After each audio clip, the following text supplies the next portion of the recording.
Rice star एक सुनसान रास्ते से दूसरे गांव के लिए जा रहा था। अचानक से उसके सामने एक ट्रक आ जाती है कि राइस स्टार अपनी बाइक बाएं की ओर मुड़ा लेता है। उसकी तेज स्पीड होने की वजह से उसका संतुलन बिगड़ जाता है। वो पेड़ से बचते बचाते वह गलती से एक गांव में घुस जाता है। तभी 7 बज जाते हैं। धीरे धीरे अंधेरा हो रहा था, पर उस गांव में घंटी की आवाज गूंजने लगती है। अलग अलग आवाजें आने लगती हैं। थोड़ी देर में वहां अफरा तफरी मच जाती है। लोग इधर उधर भाग रहे थे। दरअसल लोग अपने अपने घर में जा रहे थे। सभी के हाथ पैर कांप रहे थे। लोगों के चेहरे पर अलग ही चिंता थी। फिर राइस स्टार गांव में और घुसता जाता है। राइस स्टार कुछ पल के लिए सोच में पड़ गया। सभी लोग कहां गए कि सामने से लाल कपड़े पहना हुआ एक आदमी बड़ी तेजी से भागते हुए राइस स्टार के पास आता है और हाँफते हुए कहता है, अरे भाई, इधर क्या कर रहे हो? 7:30 बजने ही वाले हैं। 5 मिनट रह गए बस। तुम शहर से आए हो लगते हो। चलो चलो मेरे घर में जल्दी, वरना वो आ जाएगी। आओ मेरे पीछे। फिर राइस स्टार बिना सवाल जवाब किए उस आदमी के पीछे जाने लगता है। राइस स्टार उसके सामने रुककर सवाल पूछता है, अरे भाई, ये यहाँ पर क्या हो रहा है? तुम मुझे 7:30 बजे से पहले अपने घर में क्यों लेकर आए? और ये अजीब सी घंटी की आवाज क्यों गूंज रही है? आदमी कहता है, अरे मैं पागलों जैसी बात नहीं कर रहा हूँ। इसका सच जानकर तुम्हारे रोंगटे खड़े हो जाएंगे। इस गांव में 7:30 बजे रोज चुड़ैल आती है, जो कि लोगों को मार के उस पेड़ में लेकर जाती है। बात हो ही रही थी उसी सूखे पेड़ की।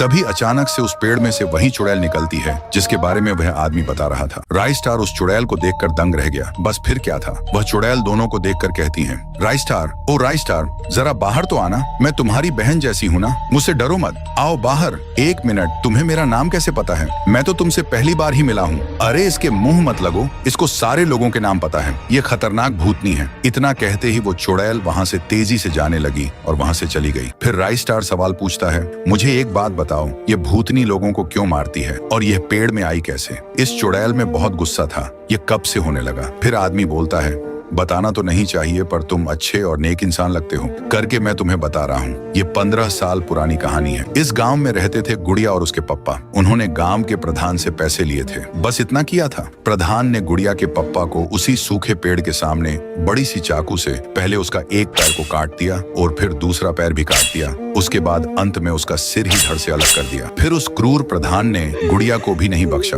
उसको कर्जदार की बेटी बोलकर गांव से धक्के मारकर बाहर निकाल दिया और उसने भी गांव के सबसे ऊंचे टावर से कूदकर अपनी जान दे दी। उसके बाद उसकी आत्मा उसमें से निकलकर उसी सूखे पेड़ में गई जहां पर उसके पप्पा को मारा गया था। उसके बाद क्या था, वो एक लड़की के बदन में घुसकर वो अपनी बाइक पर बैठकर उस प्रधान को पूरे गांव में घसीटते हुए सूखे पेड़ में लेकर चली गई। उस पेड़ में प्रधान के हाथ पैर, सिर पेट सब उगाए